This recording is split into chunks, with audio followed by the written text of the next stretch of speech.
ആദ്യം വയനാട്ടിലേക്കാണ് മോഷ്ടാക്കളുടെ ശല്യത്താൽ പൊറുതിമുട്ടുകയാണ് പനവരം മേഖലയിലെ പാവം നാട്ടുകാർ. ഒരു മോഷ്ടാവിനെ സാഹസികമായി പിടികൂടിയെങ്കിലും മോഷ്ടത്തിനൊട്ടും കുറവില്ല. 5-ാം മൈലിൽ അടച്ചിട്ട വീടിന്റെ പിറകുവാതിൽ കുത്തിപ്പൊളിച്ച് സ്വർണവും പണവും കുരുമുളകും വരെ കവർന്നിരിക്കുകയാണ് മോഷ്ടാവ്. സംഭവത്തിൽ പോലീസ് അന്വേഷണം തുടങ്ങി.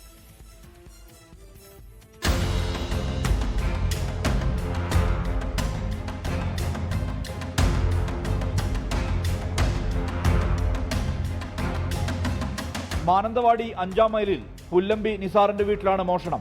വീടിന് പിറകിലെ പൂട്ട് തകർത്ത് അകത്തു കയറിയ മോഷ്ടാവ് അലമാരയിൽ സൂക്ഷിച്ച 1.5 പവൻ സ്വർണം, ലാപ്ടോപ്പ്, മൊബൈൽ ഫോൺ തുടങ്ങി 50 കിലോ കുരുമുളക് വരെ കവർന്നിട്ടുണ്ട്. CCTVയുടെ ദിശ മാറ്റിവെച്ചാണ് മോഷണം. വീട്ടുകാർ ചികിത്സാ ആവശ്യത്തിനായി കോഴിക്കോട് പോയിരുന്നു.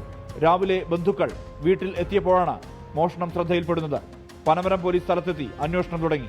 ഡോഗ് സ്ക്വാഡും വിരലടയാള വിദഗ്ധരും സ്ഥലത്തെത്തി പരിശോധന നടത്തി. രാവിലെ ഞങ്ങൾ വന്ന് നോക്കുമ്പോഴാണ് അതിൽ പുറകുവശത്തൊക്കെ പറഞ്ഞ് കുറച്ച് വിലപിടിപ്പുള്ള സാധനങ്ങളൊക്കെ പോയിട്ടുണ്ട്.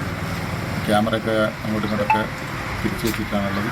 ഉറങ്ങാതെയൊക്കെ നിന്നിട്ട് നമ്മൾ എന്തെങ്കിലും ഒരു കേസ് കാണുകയോ അല്ല എന്തെങ്കിലും ഒരു സംഭവം കണ്ട് വിളിച്ചു കഴിഞ്ഞാൽ, ഈ ഒരു വണ്ടി നീർവാരത്താണെങ്കിൽ നമ്മളിവിടെ എന്തെങ്കിലും ഒരു കേസ് പറഞ്ഞ് വിളിച്ചു കഴിഞ്ഞാൽ അവിടുത്തെ ആ കേസും കഴിഞ്ഞ് തിരിച്ച് ആ വണ്ടി വന്നിട്ട് വേണം നമ്മൾ ഈ വിളിച്ചെടുത്തിൽ വരാൻ. കഴിഞ്ഞ ഏതാനും നാളുകളായി പ്രദേശത്ത് മോഷണം തുടർച്ചയാണ്.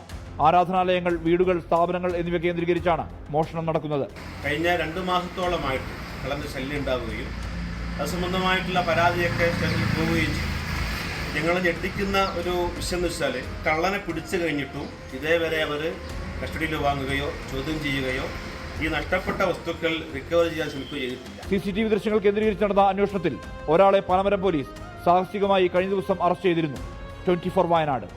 ലോകത്തെവിടെയായാലും ഏത് സമയത്തും 24 വാർത്തകളും ഓഗ്മെന്റഡ് റിയാലിറ്റി പാക്കേജുകളും എക്സ്പ്ലെയിനറുകളും വിശദമായി കാണാൻ ഞങ്ങളുടെ YouTube ചാനൽ നിങ്ങൾക്ക് സബ്സ്ക്രൈബ് ചെയ്യാം.